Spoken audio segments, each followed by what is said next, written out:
So mga guys, tuturuan ko kayo kung paano malaman yung mga ginagawa sa inyong bahay, yung asawa nyo, mag-anak nyo, kahit anong mga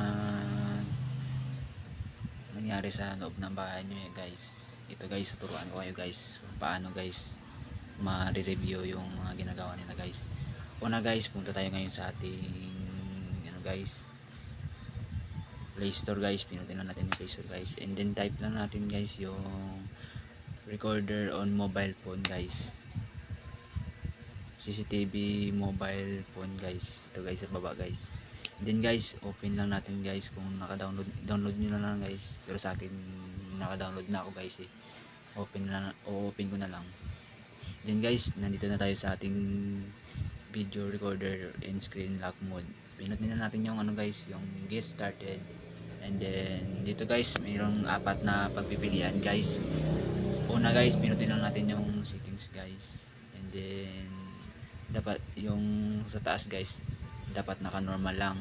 And then yung sa flash guys, dapat naka no lang guys. And then sa camera guys, lagay nyo lang guys, may rear cam naman guys.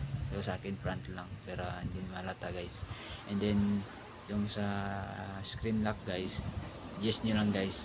And then sa silent video guys, dapat naka no lang guys. And then sa show preview, dapat naka no lang. And then guys, pagtapos nyo nang na set guys, punta na tayo dito sa baba. Yung pinitin natin yung update guys. Check out ko na sana, kaso ang mahal ng shipping. So guys, tapos na tayo sa first na step, yung settings. Punta naman tayo dito sa taas guys, yung sa may video recorder. Pinutin lang natin to guys. And then dito guys, Kuya, parang mali yung item. Ma'am, pwede po. so guys, pinutin natin ulit.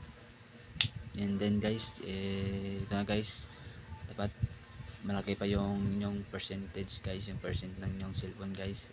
And then malaki pa yung mga RAM guys, yung storage dapat malaki pa guys. And then guys, kung gusto niyo na mag start ng record guys, pinutin niyo lang yung start guys.